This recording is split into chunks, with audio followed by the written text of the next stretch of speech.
Terima kasih Bapak dan Ibu. Selamat pagi. Assalamualaikum warahmatullahi wabarakatuh. Waalaikumsalam. Suaranya jelas ya, saya ya. Jelas, jelas Ibu. Baik. Nanti kalau kecepatan Bapak dan Ibu boleh saya diprotes. Silakan. Boleh untuk slide-nya tadi saya pesan ke Mbak Leni dari inti pesan yang akan sharing atau Oke. gimana? Bentar saya buka ya. Oke, baik. Terima kasih. Baik, Bapak dan Ibu, jadi hari ini, pagi ini saya akan sharing mengenai maximize talent management dan agility in virtual talent management.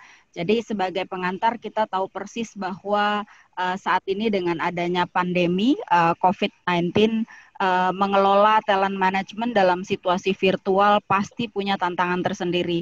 Jadi hari ini kami akan sharing bagaimana sih perubahan secara landscape dari sisi talent management gitu ya. Jadi apakah kita akan tetap seperti kita yang sekarang ataukah kita akan merefresh talent management kita. Kemudian saya juga akan sharing mengenai leadership style dan apa sih yang dibutuhkan, apa sih success profile dari seorang leaders gitu ya, terkait dengan perubahan-perubahan yang terjadi saat ini. Mungkin saat ini sebelumnya kita belum pernah terfikir akan situasi seperti ini, di mana sekarang talent management itu akan dikelola secara virtual. Baik, next slide-nya Bapak dan Ibu. Jadi ini adalah yang akan saya sampaikan. Jadi sedikit sekilas tentang Conferry, karena tidak kenal maka tidak sayang saya rasa. Kemudian reimagining talent management. Kemudian bagaimana sih leaders yang efektif untuk meng-create environment yang lebih baik dalam kita melakukan proses transformasi talent management.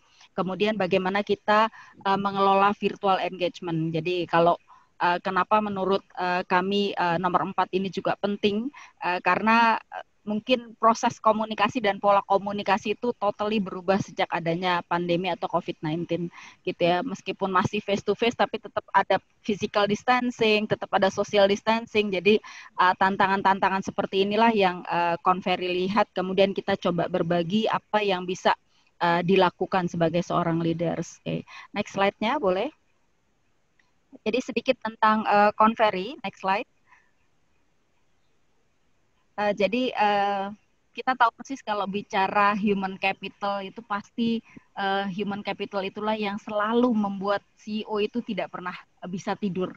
Jadi kita yakin bahwa menurut Conferry, CEO itu melihat the most aset gitu ya, the most asset yang bicara tentang peningkatan performance, kemudian productivity, kemudian mitigating resiko, kemudian sukses untuk future, itu semua pasti adalah human capital.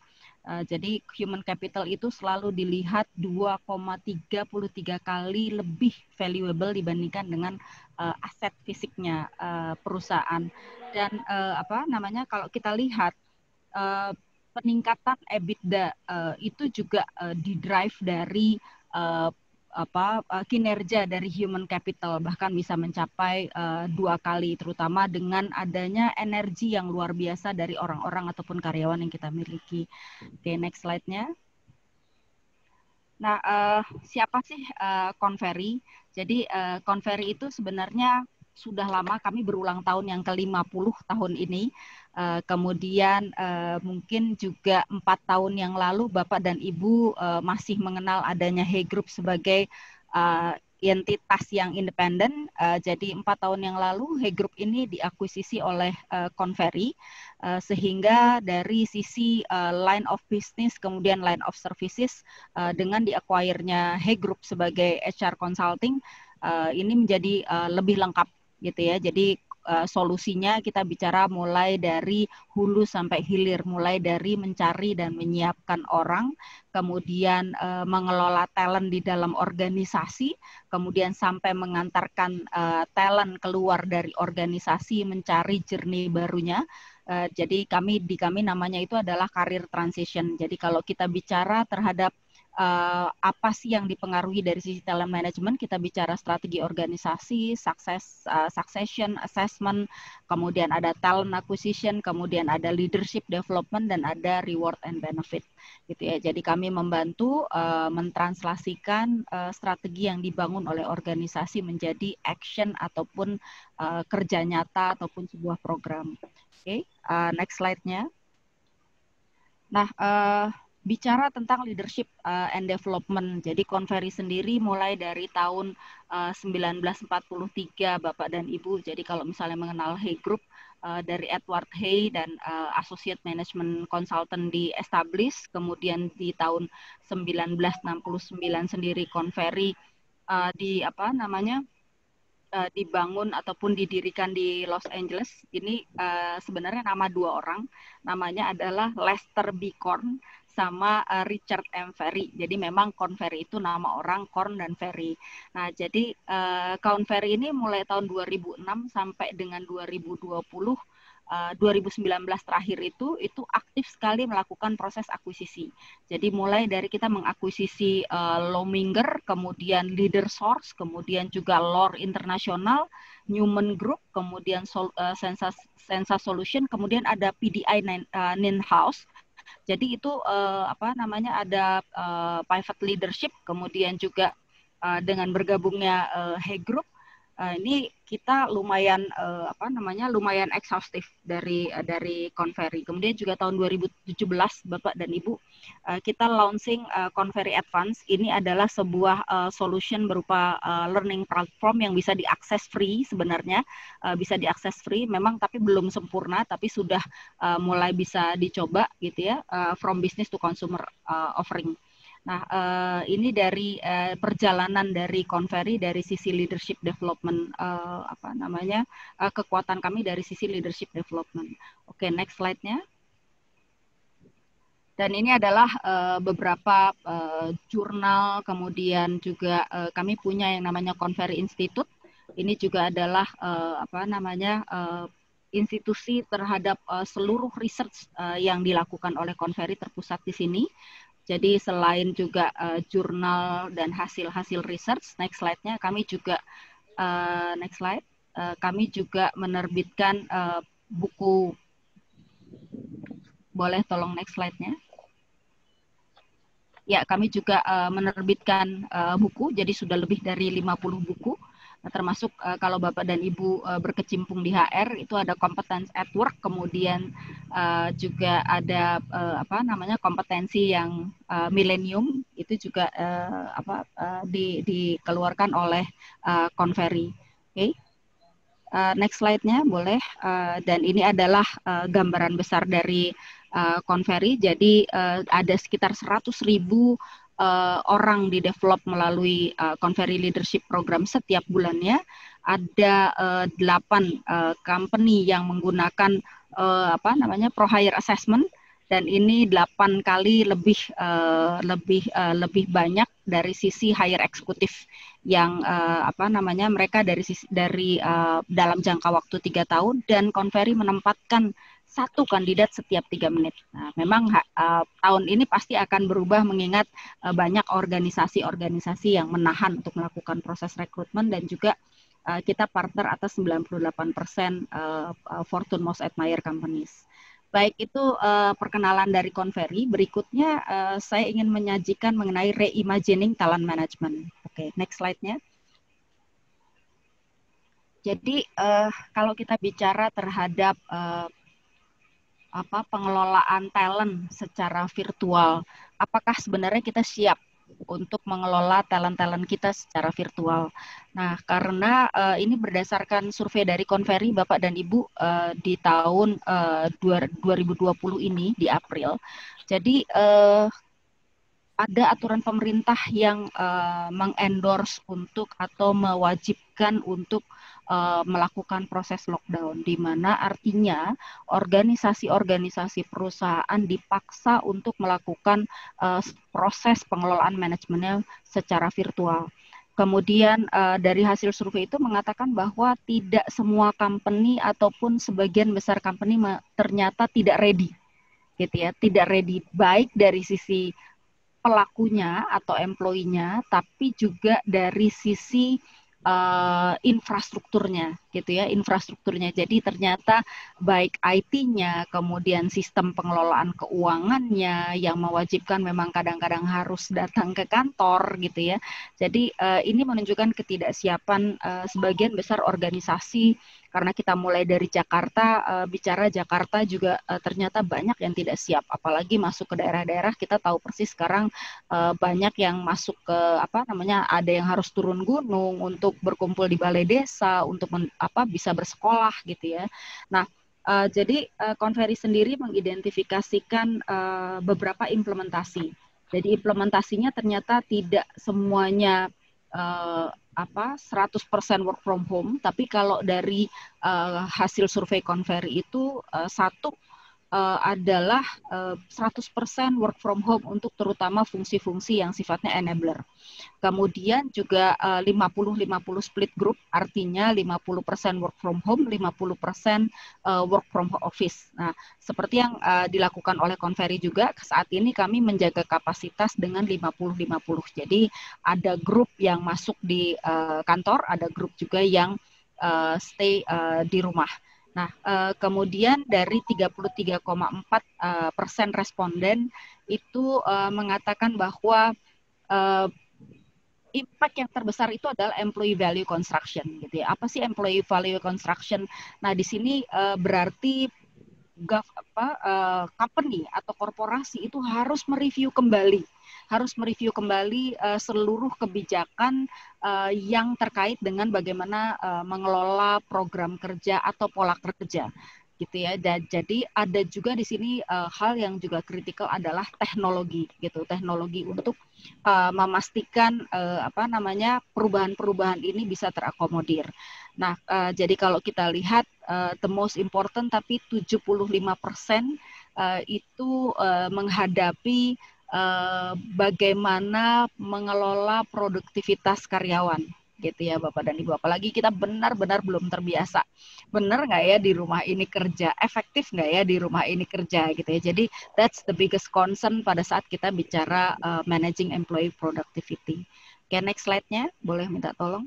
Jadi kalau kita kaitkan kemudian dengan talent management Bapak dan Ibu. Jadi faktanya itu adalah organisasi-organisasi saat ini melihat bahwa struktur itu bergerak terus, gitu ya, bergerak terus. Kemudian market sendiri juga terdisrupt dengan cepat, gitu ya. Kemudian banyak jabatan-jabatan baru yang hadir yang dulu mungkin tidak pernah terbayangkan oleh kita, tapi juga jabatan-jabatan yang dulu terbayangkan oleh kita saat ini juga sudah tidak ada atau sudah tidak hadir. Kemudian ini yang kita katakan bahwa 35% skill, jadi ini juga terkait dengan jabatan, 35% skill yang kita lihat saat ini sangat penting. Ternyata nanti setelah 5 tahun mungkin jabatan itu tidak akan ada lagi, gitu ya, akan hilang. Kemudian tapi di other side ada fakta-fakta tentang talent management sendiri secara perkembangan dari sisi manpower planning misalnya. Manpower planning, keilmuan tentang manpower planning itu pertama kali ditemukan itu di tahun 1950. Sampai saat ini belum ada keilmuan tentang manpower planning yang benar-benar baru. Jadi sifatnya sendiri lebih banyak improving terhadap manpower planning yang dulu. Kemudian juga kalau kita lihat first book on succession planning itu dikeluarkan di tahun 1973. Nah, hal ini melihat adanya ketidakseimbangan terhadap apa yang dihadapi oleh organisasi dengan beberapa fakta yang terkait dengan talent management. Kita bayangkan gitu ya, generasi-generasi milenial yang masuk saat ini Bapak dan Ibu. Ya, jadi harus menjalankan talent management dengan pola, mohon maaf ini ya, dengan pola-pola yang jadul gitu ya, dengan pola-pola yang jadul. Kemudian juga ditambah lagi dengan adanya pandemik gitu ya. Kemudian ini banyak terjadi disruption ataupun disruptif gitu. Jadi ini tantangan buat kita sebagai sebagai praktisi SDM. Apakah kita akan stay dengan talent management sistem dengan desain talent management yang kita miliki saat ini gitu ya, ataukah kita akan melakukan refresh, ataukah kita akan melakukan proses improvement, proses perubahan 1, proses perubahan 2 gitu ya, atau kita katakan bahasanya Convery itu reimagine gitu ya, kita reimagine, kita bayangkan bagaimana sih sebenarnya talent management yang baru gitu, menyesuaikan dengan kondisi-kondisi saat ini gitu ya. Memang pasti ada pros and cons-nya, dan ini bukan hal yang mudah gitu ya, bukan hal yang mudah, tapi kita melihat diri kita sendiri ini juga mewakili bagaimana kita menghadapi perubahan, apakah kita akan tetap kemudian comfort, nyaman dengan perubahan, ataukah kita akan melakukan refresh, atau juga kita akan melakukan proses reimagine gitu. Nah, next slide-nya Bapak dan Ibu adalah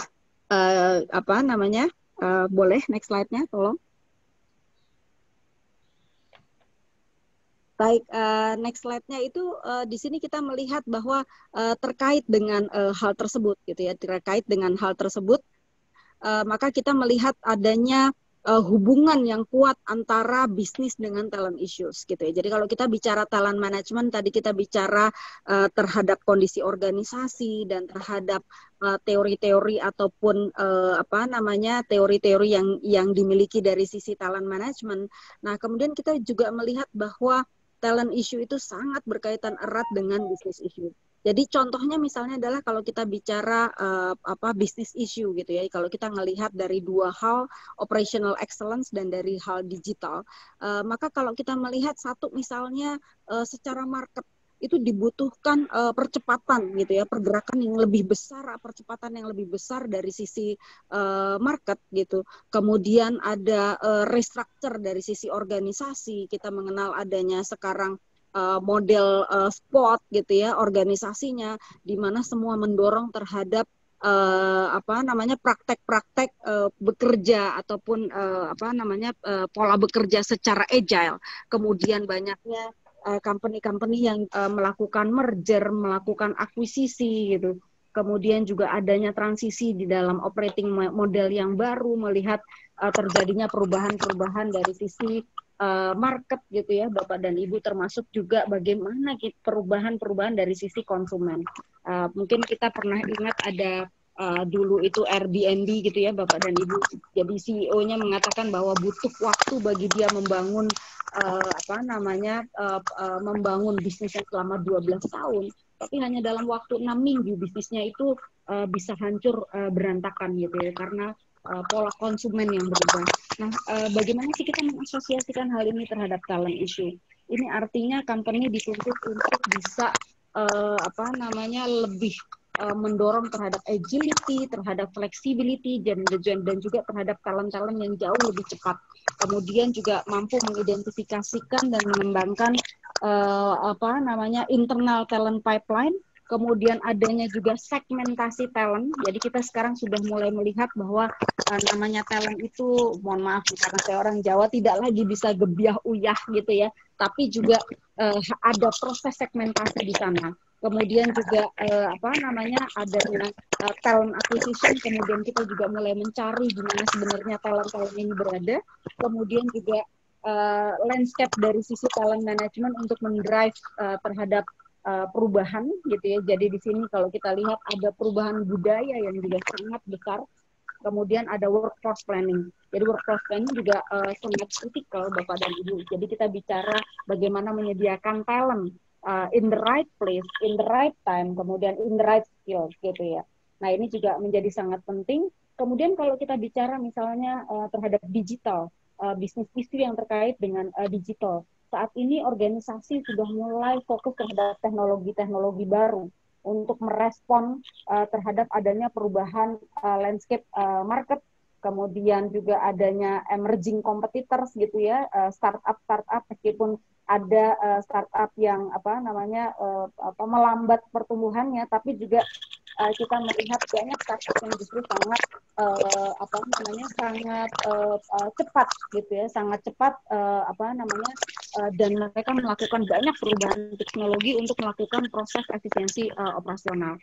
Artinya kalau kita kaitkan dengan talent issue, nah di sini kita melihat akan terjadi proses digital immersion dan developing capability untuk memimpin secara virtual. Karena memimpin secara virtual itu juga membutuhkan sebuah sebuah keahlian khusus gitu ya. Kemudian memastikan supply atas critical technical talent. Jadi saat ini masih banyak spesialis gitu ya Pak dan Ibu ya, untuk memastikan supply-nya itu ada. Kemudian juga kita melihat talent issue itu adalah mengidentifikasikan dan mendevelop talent pipeline. Jadi talent pipeline itu juga jadi very critical saat ini. Kalau meskipun mungkin saat ini juga sudah mulai berpisah dari sisi supply ya, tapi dengan bertambahnya mengganggu Ibu. Company sudah menjadi jauh lebih baik. Jadi sehingga buat mereka sangat sering di dalam mendevelop talent pipeline. Bu Esti, maaf mengganggu. Kita melihat sudah mulai dirasakan berkurang. Kalau dulu kita melihat bahwa kayaknya harus melakukan proses benchmark gitu ya. Nah, saat ini proses benchmark sendiri sudah mulai berkurang lah tingkat kepentingannya. The most important itu adalah saat ini bagaimana kita bertahan atau berhadapan dengan perubahan gitu, karena perubahan ini terjadi secara masif gitu ya, sehingga kalau kita mau benchmark gitu, apakah benchmark ini juga kemudian bisa kita lakukan gitu ya, karena kondisinya juga mungkin berubah. Oke. Next slide-nya. Bu Esti, maaf. Bantu. Bu Esti, Ibu. Next slide-nya. Bu Esti. Kita bicara ini bahasanya adalah talent trump gitu ya. Talent trump itu artinya bahwa ada perubahan-perubahan dari sisi teknologi yang kemudian berdampak terhadap pengelolaan antara leaders dan follower di sini.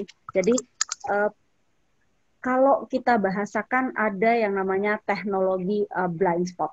Teknologi blind spot di mana CEO di sini sudah banyak terpapar terhadap teknologi-teknologi yang mereka mengklaim bisa memberikan performance yang jauh lebih baik, bisa dilakukan lebih cepat dan lebih murah gitu ya. Kemudian sekitar 2/3 dari leaders mengatakan bahwa teknologi akan memberikan value yang lebih besar daripada manusia gitu. Nah, kemudian juga ada 44% leaders yang percaya bahwa adanya robotik, adanya otomasi gitu ya, dan adanya AI gitu. Nah, ini juga kita lihat juga cukup cukup gencar gitu ya. Ini juga akan membuat orang gitu ya, akan membuat orang itu menjadi kurang relevan gitu. Tapi kalau dari hasil konveri itu kita melihat bahwa sekitar 1,2 quadrillion gitu ya net worth gitu in the next year dibandingkan dengan teknologi itu yang hanya 521 triliun dolar gitu. Kemudian dari sisi economic output per $1 talent itu lebih banyak memberikan output, yaitu sekitar $11 dibandingkan dengan teknologi gitu. Nah, gimana sih kaitannya kemudian dengan leaders dan follower gitu ya? Nah, leaders itu kita lihat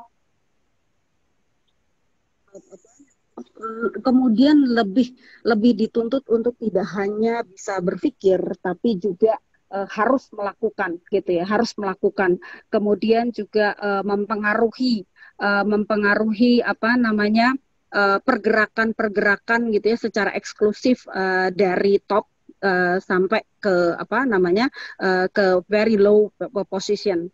Nah, kemudian di sini manajer juga harus mempersiapkan gitu ya, dengan kondisi seperti ini harus mempersiapkan pekerjaan untuk employee mereka, kemudian manajer juga akan mengatakan kepada tim apa yang harus dilakukan untuk memastikan adanya compliance, adanya productivity, kemudian juga fokus terhadap improvement gitu ya. Nah, kalau kita lihat sekarang bicara tentang follower, nah, yang diharapkan dari sisi employee saat ini adalah mereka harus mampu mengelola diri mereka sendiri, waktu mereka sendiri gitu ya, dan juga aktivitas-aktivitas mereka sendiri gitu. Nah, karena apa? Karena dengan model virtual saat ini Bapak dan Ibu, jadi kalau dulu mungkin kerja itu oh ada atasan saya gitu ya, jadi saya harus bekerja dengan cepat gitu, kemudian harus menyampaikan hasil dengan cepat gitu. Nah, dengan model virtual saat ini lebih banyak di mana mereka dituntut untuk bekerja secara independen. Nah, kemudian sistem juga menjadi makin kompleks sehingga mungkin ini nanti ada di di bahasan berikutnya, tapi juga kita bicara dengan demikian berarti lebih dibutuhkan proses performance management yang jauh lebih precise di masa virtual saat ini, karena hampir tidak terlihat gitu ya, bicaranya adalah hasil. Kemudian juga di sini manajer itu jadi kaitannya, jadi manajer juga jadi jarang gitu, jadi jarang ngasih tahu apa yang harus dilakukan gitu, dan juga sulit, mungkin juga terasa oleh kita kita punya tantangan di dalam melakukan proses coaching, gitu ya Bapak dan Ibu. Kemudian ada boundaries gitu. Jadi pada saat kita melakukan coaching dengan Zoom pasti akan berbeda misalnya dengan kita melakukan proses coaching dengan ada face to face gitu ya. Sehingga di sini menjadi sebuah tantangan baru bagi kita sebagai employee atau bagi kita sebagai follower, karena kita kehilangan cukup banyak kemewahan dengan adanya teknologi-teknologi yang baru ini. Oke. Kemudian next slide-nya. Nah, kalau bicara reimagining talent management gitu, reimagining talent management. Jadi kita mengimajinasikan kembali apa sih talent management kita, membongkar diri kita, melihat terhadap sesuatu yang baru gitu ya. Di sini kita melihat ada 8 critical, bahasanya adalah 8 critical talent imperative. Jadi ada 8 hal-hal kritikal yang harus kita analisis, kita kaji, kita lihat pros-nya, kita lihat cons-nya. Jadi yang pertama adalah make choices and focus. Jadi kita harus bikin pilihan dan kita harus fokus. Kemudian berikutnya adalah imperatifnya adalah aim for best people. Jadi kita tidak lagi punya kompromi terhadap bagaimana melakukan proses rekrutmen. Ya, jadi kita harus tujuannya itu adalah untuk mendapatkan orang-orang yang terbaik. Nah, berikutnya juga yang harus kita pikirkan itu adalah orangnya, bukan prosesnya. Jadi ini hal mungkin yang berbeda. Jadi kalau dulu kita berpikiran bahwa the most important itu adalah orangnya, prosesnya gitu ya. Nah, sekarang kita berpikir terhadap orangnya. Gitu. Jadi sudah mulai lebih individual gitu ya Bapak dan Ibu ya. Nah, kemudian juga kita harus pikirkan adalah kapabilitasnya, bukan role-nya gitu ya. Jadi bukan jabatannya, perannya apa, tapi lebih kepada roles, kapabilitas yang dimiliki oleh orang tersebut itu apa. Jadi pengelolaan talent itu juga sudah kita lihat mulai bersifat individual. Kemudian kita bicaranya karir, bukan development gitu ya. Jadi kita lebih bicara ke depannya itu akan seperti apa, menujunya kemana, bukan bagaimana orang dikembangkan gitu ya. Kemudian put simplification at the heart. Kemudian juga kita fokus on mindset, bukan prosesnya gitu ya. Jadi mindset kita nanti itu fokusnya seperti apa, kemudian transformation not tradition gitu ya. Nah, jadi ini adalah bagaimana kita mendeliver atau lebih membuat ini fit to purpose gitu ya. Jadi lebih menekankan kepada bagaimana tujuannya dan bagaimana ini bisa fit terhadap tujuan kita. Oke, next slide-nya. Nah, ada beberapa challenges dan opportunities Bapak dan Ibu dari 8 critical talent imperatif tadi. Misalnya yang pertama kita bicara adalah make choices dan fokus. Yang pertama kalau kita lihat tantangannya apakah kita akan mendefinisikan talent itu sebagai seluruh karyawan gitu ya, atau sebagian kecil karyawan? Apakah kita akan menyediakan ataukah kita siap dengan memberikan kebijakan dan solusi yang mampu membuat employee itu menyadari bahwa mereka ini potensinya itu akan kita fokuskan atau kita buat jadi lebih sedikit gitu ya. Jadi kalau kita lihat tradisional modelnya Bapak dan Ibu mungkin sudah sangat familiar gitu. Jadi kalau kita bilang talent itu ya satu company gitu ya. Talent itu adalah seluruh karyawan. Tinggal kita lihat dari situ adalah top talent. Apakah kita ambil top 250, top 50 gitu. Nah, dengan opportunity terhadap reimagining talent management, ini kita melihat bahwa saat ini bisa saja kemudian kita berpikir ada potensi kita melakukan proses segmentasi terhadap talent kita gitu ya, terhadap talent kita. Jadi kita langsung fokus terhadap top 50 atau top 100 gitu. Kemudian kita bagikan menjadi segmen-segmen gitu ya. Jadi semakin di sini kita melihat orang itu benar-benar terhadap kapabilitasnya. Kemudian kita melihat dari segmen ini apakah mereka punya kesempatan untuk kita mobilisasi sehingga kita akan benar-benar mendapatkan talent yang siap terhadap peran-peran yang sifatnya peran-peran kunci, atau bahkan mungkin kita bisa meng-create terhadap peran-peran kunci tersebut gitu ya Bapak dan Ibu. Nah, kemudian berikutnya bagaimana dengan critical imperative yang kedua? Next slide-nya boleh minta tolong, yaitu aim for the best people with no compromise. Jadi kalau kita lihat challenges dan opportunities-nya, jadi di challenges-nya itu adalah misalnya kita bicara apakah kita akan memenuhi posisi-posisi yang kosong gitu ya, yang kosong atau untuk yang ideal gitu, atau dengan shortage gitu ya, dengan keterbatasan talent gitu, karena kita ngelihat di dalam ini talentnya nggak ada atau di market ini nggak ada. Apakah kita akan menurunkan batasan talent kita gitu ya, batasan kelolosan talent kita, atau akan kita tetap biarkan ada di sana. Nah, dengan kita mencoba melakukan proses reimagining talent management, nah jadi berikutnya adalah kita bisa men-challenge diri kita sendiri, bisa men-challenge company kita, apakah profil atau success profile dari incumbent yang kita definisikan itu benar-benar yang kita butuhkan di masa depan gitu ya. Jadi kita coba challenge diri kita sendiri, kemudian kita juga mulai bisa proaktif dengan reimagining talent management ini. Kita bisa mulai proaktif dengan melihat ke market gitu ya, melihat ke eksternal market. Sebenarnya di market itu talent yang tersedia itu apa saja sih gitu ya, talent yang tersedia itu apa aja sebelum kita mengatakan bahwa kita membutuhkan talent.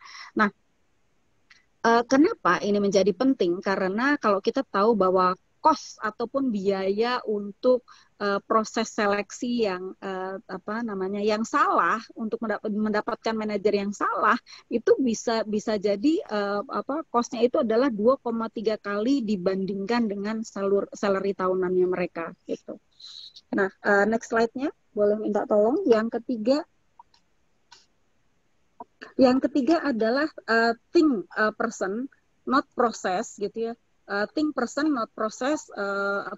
Di sini tantangannya adalah biasanya kita selalu mengatakan bahwa approach-nya atau pendekatannya itu berpusat pada customer gitu ya, customer solution. Kita selalu mengutamakan solusinya itu adalah fokusnya terhadap bagaimana kita memberikan solusi terhadap customer. Apakah ini bisa kita lakukan juga internally gitu ya Bapak dan Ibu ya. Jadi ini sebuah tantangan atau kita fokus tantangan yang lainnya, apakah kita harus fokus terhadap proses yang apa namanya yang kita lihat untuk melakukan proses intervensi yang akan memberikan impact terhadap hari-hari dari karyawan kita gitu ya. Jadi kalau kita bicara talent management itu adalah satu, apakah kita akan menggunakan jargon kita fokus terhadap solusi customer itu untuk diaplikasikan internal juga, ataukah kita juga fokus terhadap haruskah kita fokus terhadap proses desain talent management yang akan juga mengintervensi dan memberikan impact hari-hari kepada karyawan kita. Nah, kita coba reimagine gitu ya. Kita coba bayangkan kembali, kita coba imajinasikan kembali, karena sebenarnya kita punya opportunity untuk mempraktekkan gitu ya, mempraktekkan disiplin. Mungkin udah sering dengar terhadap adanya design thinking gitu ya, yang sebenarnya merupakan part ataupun elemen dari keterpusatan gitu ya. Keterpusatan di sini artinya kita punya empati terhadap user kita internally ya. Jadi siapa sih user kita gitu. Nah, jadi dengan adanya kita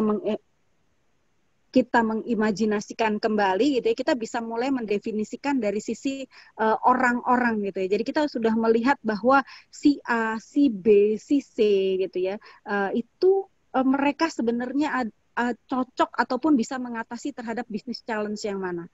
Ya, jadi lebih talent management landscape-nya ini kita coba ubah, instead of bahwa kita mendesainkan sebuah sistem gitu ya, tapi kita melihat lebih spesifik terhadap orang-orangnya gitu, bukan prosesnya lagi. Oke, next slide-nya. Berikutnya adalah kita bicara capability gitu ya. Kita bicara capability bukan roles gitu.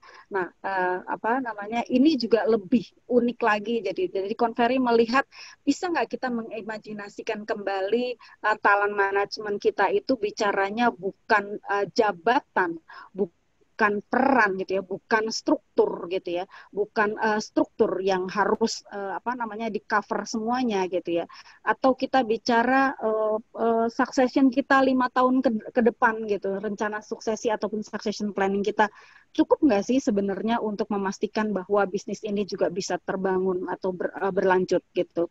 Nah, dengan melakukan reimagine talent management, di sini kita bisa melihat atau bisa membuat future proof gitu ya, dengan membuat tools yang kita lihat benar-benar adalah capability talent gitu. Jadi keunikan kapabilitas dari talent gitu ya. Jadi bukan kalau dulu atau bahkan mungkin sekarang kita masih ada siapa sih pengganti jabatan ini 2 tahun mendatang gitu atau 3 tahun mendatang gitu ya. Jadi bukan one on one replacement gitu. Nah, kenapa? Karena kurang dari 31% perusahaan yang efektif kita lihat membangun next generation dari leadership capabilities gitu ya. Jadi mari kita lebih fokus melihat atau membangun dari sisi kapabilitas, bukan role atau bukan jabatannya. Oke. Next slide-nya. Kemudian yang kelima yang kita lihat di sini adalah talk career, not development gitu. Jadi kita coba imajinasikan kembali kalau sekarang ada praktek-praktek tradisional setelah assessment, kemudian kita lihat gap-nya, kemudian kita lakukan proses development-nya, kita sering katakan individual development plan untuk memperkecil gap yang dimiliki gitu ya. Jadi selalu juga dulu bilangnya development saya itu akan seperti apa gitu, kemudian aspirasi dari karyawan itu seperti apa, sudah kita buat aspirasinya tapi ternyata sudah di develop mungkin juga dengan cost yang tidak sedikit, tapi ternyata kemudian mereka meninggalkan company gitu ya. Nah, gimana kalau kemudian kita ubah, kita imajinasikan perubahan talent manajemennya itu menjadi percakapannya itu adalah percakapan tentang karir gitu ya. Pada saat kita melakukan annual review. Kemudian juga kita buka adanya dual karir gitu ya, opportunities untuk membuat membuat cross border experience gitu. Jadi lebih bisa lintas fungsi gitu. Lebih bisa lintas fungsi instead of bahwa saya ya sudah dari awal itu saya sebagai staff HR itu saya akan terus di HR, kenapa tidak kita coba buka mereka untuk cross border gitu. Nah, kemudian juga kita coba berpikir bahwa karir itu adalah sebuah ekosistem. Ya, sebuah ekosistem sehingga meskipun ini sebenarnya juga challenge Bapak dan Ibu, seberapa siap kita ya. Jadi kalau kita melihat karir itu sebagai sebuah ekosistem, artinya kita mengikhlaskan talent kita untuk keluar gitu ya, untuk keluar, dia mengembangkan dirinya di luar, dan kemudian setelah itu kita rekrut kembali. Setelah kita lihat talent kita itu siap gitu. Nah, cuma memang ini masih namanya juga kita mengimajinasikan kembali, meskipun di luar itu sudah mulai banyak dilakukan hal ini. Nah, apakah kita siap, itu juga menjadi sebuah pertanyaan. Oke, next slide-nya boleh minta tolong. Yang ke-6 itu adalah put simplification at our heart gitu ya. Jadi ini sering terjadi. Saya sudah melakukan adjustment terhadap talent management proses kita gitu. Nah, tapi berikutnya adalah kenapa ya kok susah banget diimplementasi, udah dibangun sistemnya baik-baik gitu. Nah, jadi ini bagaimana kita mendefinisikan simplifikasi at the heart itu adalah jadi di dalam kita talent management system yang kita bangun itu lebih banyak kita gunakan sebagai panduan, sebagai guardian ya, untuk memastikan bahwa perjalanan kita ini tidak menjauh gitu, tapi ada di dalam batasannya gitu ya. Nah, tapi juga berikutnya kita berharap adalah leaders accountable untuk developing talents gitu. Ini juga menjadi penting, sehingga tadi by person gitu ya. By person ini menjadi akan sangat akan sangat kritikal gitu. Berikutnya next slide-nya adalah focus on mindset, not process. Nah, ini sebenarnya keterkaitannya tadi dengan put simplification at the heart. Jadi kalau kita lihat fokus on mindset not process, kadang-kadang kita juga juga menjadi sangat rigid gitu, sehingga sering jadi kita kembalikan apa sih tujuan dari development kita. Kemudian sebentar Bapak Deni.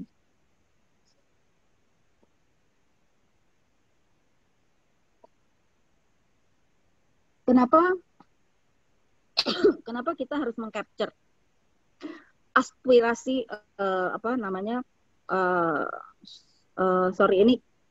kayaknya slide-nya kurang pas, terulang kembali. Jadi mungkin saya sampaikan saja. Kalau kita bicara fokus on mindset, not process. Jadi ini adalah kita tidak lagi terpaku terhadap sebuah proses talent management, tapi juga di sini adalah bagaimana kita mengenali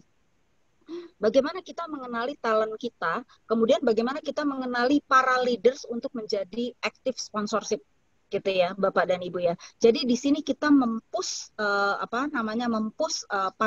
para leaders untuk mereka mau spending time gitu. Jadi tidak lagi kita berpaku bahwa prosesnya itu adalah harus A, harus B atau harus C gitu ya. Tapi di sini adalah mindsetnya itu bahwa di sini leaders mereka harus mengetahui talent mereka itu siapa dan mau aktif sebagai sponsor dari talent tersebut. Jadi mindsetnya para leaders itu bukan harus di-push bahwa mereka harus menjalani proses talent management, tapi itu sudah menjadi bagian bahwa ini mindsetnya itu adalah bahwa para talent ini juga harus dikembangkan oleh mereka sendiri gitu sebagai seorang leaders gitu, sehingga mereka mau spending waktu mereka. Oke, next slide-nya. Kalau kita bicara berikutnya itu adalah transformation, not tradition. Jadi kalau kita lihat dulu ya Bapak dan Ibu, ini pasti sekarang sudah mulai bergeser gitu, apalagi dengan terjadinya cukup banyak pengurangan orang gitu ya. Kalau dulu kan kita sistemnya very structure, di mana setiap unit itu akan ada HRBP, di mana mereka sudah ditempatkan sesuai dengan bisnis. Masing-masing bisnis itu dikasih HRBP gitu ya. Bahkan ada juga yang basisnya adalah fungsi gitu. Tapi kita kadang-kadang ngerasa gitu, ini udah dikasih HRBP, tapi kenapa HR-nya nggak jalan ya gitu ya. Bahkan kadang-kadang orang HR-nya itu lebih bisnis daripada orang bisnisnya gitu. Kadang-kadang mereka bahkan berbalik untuk mengatakan nggak bisa di tempat saya itu harus begini, harus begini, harus begini gitu. Padahal mereka itu justru kita harapkan sebenarnya adalah part dari HR untuk memastikan proses HR-nya itu berjalan gitu. Nah, kita juga bahkan sudah menstandarisasi struktur organisasi HR-nya sendiri juga di dalam seluruh fungsi-fungsi yang kita miliki. Tapi kenapa sih HR yang sudah kita create organisasinya ini juga nggak bisa support gitu ya. Masih banyak komplain, masih banyak atasan yang kemudian mengatakan ini gimana sih atau pergi ke HR aja deh gitu ya. Nah, ini kita berarti kita coba imajinasikan kembali. Apakah struktur yang berbasiskan expertise misalnya gitu ya, itu kemudian kita coba segmentasikan, kita coba review, kemudian kita matchkan dengan strategi, kemudian kita transform gitu, kita transform terhadap bisnis. Mungkin kita tidak perlu sebuah struktur HR yang rigid, tapi kita mungkin bisa saja membangun misalnya berdasarkan issue base gitu. Jadi misalnya kita membangun sebuah kelompok HR gitu ya, kelompok HR di mana mereka sangat memahami terhadap isu yang terjadi, misalnya apakah industrial relation, kemudian apakah tentang rekrutmen gitu ya. Jadi itu adalah kayak semacam tim squad gitu yang mereka memang memahami bisnis dan memahami isu tentang industrial relation, memahami bisnis dan isu juga tentang rekrutmen, misalnya tentang performance management gitu Bapak dan Ibu. Nah, itu adalah bagaimana kita mengimajinasikan sebuah talent management dengan 8 critical talent imperatif beserta challenge dan opportunities-nya gitu ya. Jadi mungkin kita tidak perlu khawatir gitu, tidak perlu khawatir untuk membebaskan diri kita mengimajinasikan kembali terhadap talent management mumpung kondisinya juga sekarang sedang COVID-19 gitu. Baik, berikutnya adalah saya ingin menyampaikan sedikit bahwa semua proses-proses terhadap reimajinasi talent management kita, perubahan-perubahan maupun transformasi, ini next slide-nya boleh, itu pasti harus didukung adanya leaders yang efektif. Kenapa? Karena effective leaders itu bisa meng-create environment yang lebih baik di dalam mentransformasikan sebuah talent management. Gitu. Next slide-nya boleh. Nah, Conferry melihat bahwa leadership style gitu ya, leadership style itu juga mempengaruhi bagaimana kita bisa mencapai perubahan budaya yang optimal. Jadi leadership behavior itu sebenarnya kalau dari sisi kita melihatnya adalah fungsi dari orang dan dari situasi gitu ya. Jadi perilaku leadership gitu ya, itu adalah fungsi dari peran dari orang dan situasi. Nah, Conferry melihat sebenarnya ada 6 leadership style. Nah, cuma yang harus kita sepakati Bapak dan Ibu, 6 leadership style ini bukan jenis ataupun bahwa ini adalah leadership style yang baik ataupun yang buruk gitu ya. Nah, karena leadership itu sebenarnya adalah situasional gitu. Nah, kita harus bisa memahami, apalagi kalau kita sebagai leaders, kita harus bisa memahami di titik mana kita butuh style leadership yang mana. Nah, Conferry mengenal itu ada 6. Yang pertama adalah directive ya. Jadi directive di sini more stick, less carrot gitu ya. Jadi sedikit terhadap kompensasi yang diberikan atau reward yang diberikan, tapi lebih banyak di sini adalah assignment atau penugasan-penugasan atau task yang diberikan. Nah, kemudian ada visionary. Nah, visionary di sini adalah tipe leadership di mana mereka mendevelop clear direction gitu ya. Jadi mengembangkan dari visinya itu 5 tahun ke depan itu akan seperti apa. Kemudian mereka terjemahkan menjadi directionnya itu seperti apa. Kemudian afiliatif. Jadi style afiliatif di sini kita bicara people first. Task itu yang kedua ya. Jadi di sini style seperti ini adalah mereka yang sangat memperhatikan atau sangat berempati terhadap subordinate-nya, terhadap rekan kerjanya gitu ya, terhadap peers-nya atau bahkan juga terhadap atasannya gitu ya. Jadi di sini afiliatif itu mereka yang melihat apakah atasan saya akan marah kalau saya melakukan hal ini, ataukah bawahan saya akan terima kalau saya memberikan penugasan ini gitu ya. Nah, kemudian tipe ataupun style leadership yang keempat itu adalah partisipatif.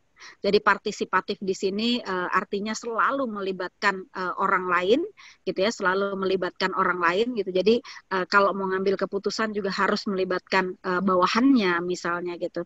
Kemudian ada juga leadership style-nya itu pace setting. Nah, ini leadership style ini nanti tolong kalau sudah mungkin bisa bisa dikira-kira gitu ya, bos saya itu seperti apa, teman saya seperti apa gitu. Jadi berikutnya adalah pace setting. Pace setting itu artinya lihat deh cara saya melakukan hal ini gitu, lakukan seperti bagaimana saya melakukan gitu ya, pace setting. Jadi bahkan kadang-kadang kalau karena dianggap tidak sesuai standarnya gitu, itu bahkan kadang-kadang ya udah deh sini deh saya aja yang ngerjain gitu ya. Nah, itu adalah tipikal pace setting. Kemudian kalau tipikal coaching gitu ya, typical coaching ini the way mereka memimpin itu the way kita memimpin itu lebih banyak adalah long term development gitu ya. Jadi kita bicaranya adalah terhadap bagaimana pengembangan terhadap orang lain ke depannya gitu ya. Jadi ingin dipastikan modelnya itu adalah bahwa harus mengembangkan. Oke, next slide-nya. Nah, next slide-nya ini saya akan lebih banyak melihat sebenarnya bagaimana ini diaplikasikan gitu ya. Jadi dari sisi pros dan dari sisi cons-nya gitu. Jadi kalau misalnya directive itu akan efektif gitu ya. Akan efektif pada saat mereka itu diaplikasikan pada penugasan-penugasan yang sifatnya straightforward, jelas. Ya, kemudian kalau dalam situasi krisis, nah direktif ini akan sangat pas kalau dilakukan pada situasi itu. Kemudian pada saat terjadinya situasi di mana hasil ataupun compliance-nya itu merupakan permasalahan yang cukup serius, gitu ya, merupakan permasalahan yang cukup serius, gitu ya. Ada isu fraud misalnya, kemudian juga dengan karyawan yang bermasalah gitu ya, masa udah di coaching berkali-kali tapi tetap bermasalah, jadi tipikal ataupun style directive ini juga menjadi sangat tepat. Nah, tapi ini kita juga harus hati-hati. Nah, kalau ini kita lakukan dalam jangka waktu yang lama, nah ini juga kurang pas gitu ya. Kemudian juga kita berlakukan pada karyawan yang sebenarnya mereka sudah independen, sudah bisa memotivasi dirinya sendiri gitu ya. Kemudian kita berlakukan style kita yang direktif ini menjadi tidak pas gitu. Kemudian juga misalnya ada penugasan yang sifatnya itu kompleks gitu. Jadi nggak bisa cuma dikasih tahu kemudian dilakukan. Nah, ini menjadi juga tidak efektif. Nah, kemudian kalau untuk style yang visionary, di mana ini adalah develop clear direction, nah ini menjadi sangat pas diaplikasikan pada saat company membuat adanya visi baru ataupun apa namanya direction baru di mana standarnya itu diperlukan, diperlukan sebuah standar baru. Nah, kemudian apa namanya sebuah situasi di mana leaders itu dilihat sebagai seorang expert gitu ya, bukan terhadap bahwa leaders dengan power dan authority gitu. Kemudian apa namanya ini juga menjadi pas kalau diaplikasikan terhadap employee yang baru, di mana mereka sangat tergantung pada leaders yang bisa memberikan guidance gitu. Nah, tapi kita juga harus hati-hati, style ini menjadi tidak pas ketika apa namanya dibutuhkan leaders yang bukan untuk mendevelop employee. Kemudian apa namanya leadersnya itu kita tidak membutuhkan untuk yang dilihat bukan sebagai yang kredibel gitu ya. Kenapa? Karena kalau misalnya kita butuh apa leader yang otoritatif, tapi kita keluar sebagai apa namanya expert leader, nah ini juga pasti menjadi tidak efektif gitu. Kemudian apa namanya ini juga menjadi kurang efektif pada saat digunakan untuk apa kita akan membentuk gitu ya, atau akan mendorong terhadap self-managed team gitu dan participatory decision making. Karena biasanya nanti tipe begini kalau dalam situasi seperti ini apa namanya pembuatan keputusan itu jadi kurang melibatkan orang lain gitu ya, karena bicaranya terhadap visionary gitu. Kemudian berikutnya adalah afiliatif. Nah, afiliatif ini selalu bicaranya people first. Itu yang kedua. Oke. Nah, jadi ini menjadi kurang pas Bapak dan Ibu pada saat kita bicaranya adalah memperoleh atau apa diaplikasikan pada employee atau karyawan yang sebenarnya mereka itu quotes dipandang kurang perform, tidak mencapai target performance-nya. Kemudian situasinya sedang krisis. Kemudian situasinya sedang kompleks gitu ya, di mana di sini butuh terhadap direction yang clear dan kontrol yang clear gitu. Kemudian dengan employee yang apa namanya task oriented gitu, yang harus dikasih bahwa tugas kamu itu adalah A, tugas kamu itu adalah B, tugas kamu adalah C gitu ya. Karena ini intended-nya itu adalah membuat pertemanan gitu ya, tidak ada apa namanya tidak ada friksi gitu ya. Jadi apa namanya di sini kita berharap mereka mengikuti karena kedekatan kita gitu. Nah, ini adalah menjadi tidak efektif dalam situasi-situasi seperti itu. Nah, tapi ini menjadi akan sangat efektif kalau misalnya apa namanya sudah tersusun semua Bapak dan Ibu ya. Standar sudah tersusun, semua sudah tersusun. Kemudian ini harus ulang-ulang gitu ya, harus diingatkan kembali. Nah, ini juga ini akan menjadi efektif. Kemudian giving personal help gitu ya, ada kesulitan seperti apa gitu. Kemudian kita akan bantu sebagai leaders gitu ya. Kemudian apa namanya dalam hal perbedaan. Nah, biasanya tipe-tipe leadership yang apa namanya afiliatif. Nah, ini biasanya mereka akan mampu menyatukan grup-grup yang berbeda di bawahnya gitu ya, kelompok-kelompok yang ataupun orang-orang yang punya perbedaan, kemudian grup yang ataupun kelompok yang conflicting gitu ya, untuk memastikan mereka bisa bekerja secara harmonis gitu. Nah, ini tadi afiliatif. Kemudian next slide-nya. Next slide-nya itu adalah partisipatif. Nah, partisipatif itu kurang pas kalau diaplikasikan pada situasi sedang krisis gitu ya. Kenapa? Karena ini harus bareng-bareng. Gitu, harus bareng-bareng gitu ya, di mana mengambil keputusannya harus sama-sama gitu. Kalau dalam situasi krisis ini menjadi sangat tidak tepat karena krisis itu dibutuhkan situasi yang cepat. Apalagi kalau ditambah employee-nya itu tidak kompeten. Nah, tidak kompeten, kemudian tidak mendapatkan informasi yang cukup gitu, atau employee-nya ini membutuhkan close supervision gitu ya. Jadi ini kan karena sifatnya bareng-bareng, hal ini menjadi tidak efektif gitu kalau timnya di bawahnya seperti ini, kemudian situasinya sedang krisis. Kemudian ada ini menjadi efektif pada saat kita memiliki employee-nya itu adalah kompeten. Kemudian apa namanya employee-nya itu atau karyawannya itu sifatnya itu harus dikoordinasikan gitu ya, instead of di-manage gitu. Jadi lebih banyak dikoordinasikan saja gitu. Nah, kemudian pada saat kita sebagai pemimpin gitu ya, itu kurang bisa jelas terhadap best approach gitu ya. Nah, ini dengan kita partisipatif, stylenya itu juga akan menjadi sangat efektif, karena berarti kita bisa mendapatkan masukan-masukan dari tim members kita, mana sih sebenarnya yang terbaik approach-nya gitu.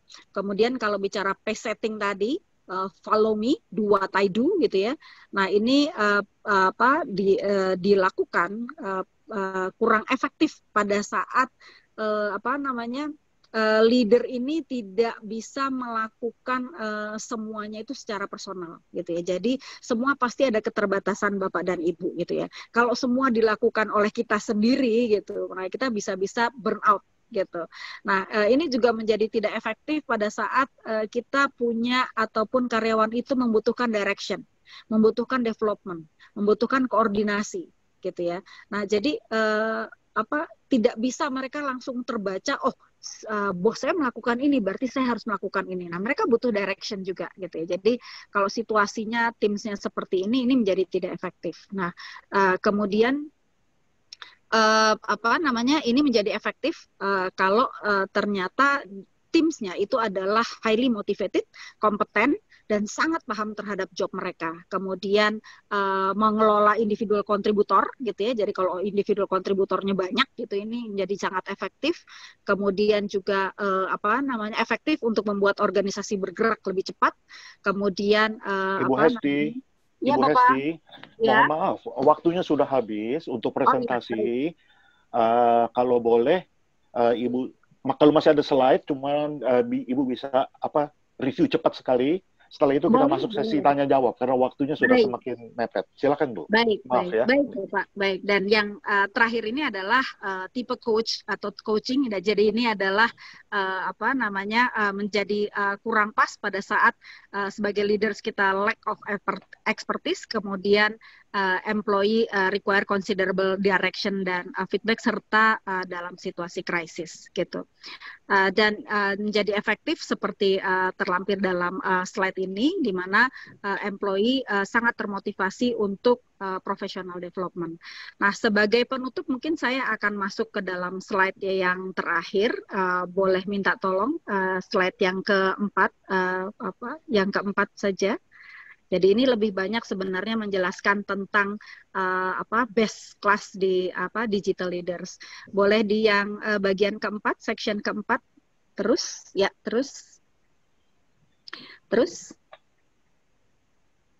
jadi ini mungkin slide terakhir saya, Bapak dan Ibu. Jadi kalau ini mau menceritakan tentang managing virtual communication gitu ya. Jadi untuk memastikan kita tetap engage, Konferi melihat ada 3 komponen yang bisa memaksimalisasikan bahwa kita tetap engage secara virtual, meskipun secara virtual. Yang pertama adalah compassion. Compassion itu berarti kita memperlihatkan genuine understanding, kemudian juga concern for others gitu ya, bahwa mereka itu berbeda, feelingnya beda, pemahamannya beda, kemudian tetap memastikan terkoneksi atau connectedness, dan yang berikutnya adalah clarity. Jadi untuk memastikan bahwa kita tetap engage virtually, kita juga harus memastikan penugasan-penugasan kita tetap clear dan membuat tim atau daily goals gitu. Baik, Bapak dan Ibu, mungkin itu adalah slide penutup. Yang lainnya kalau secara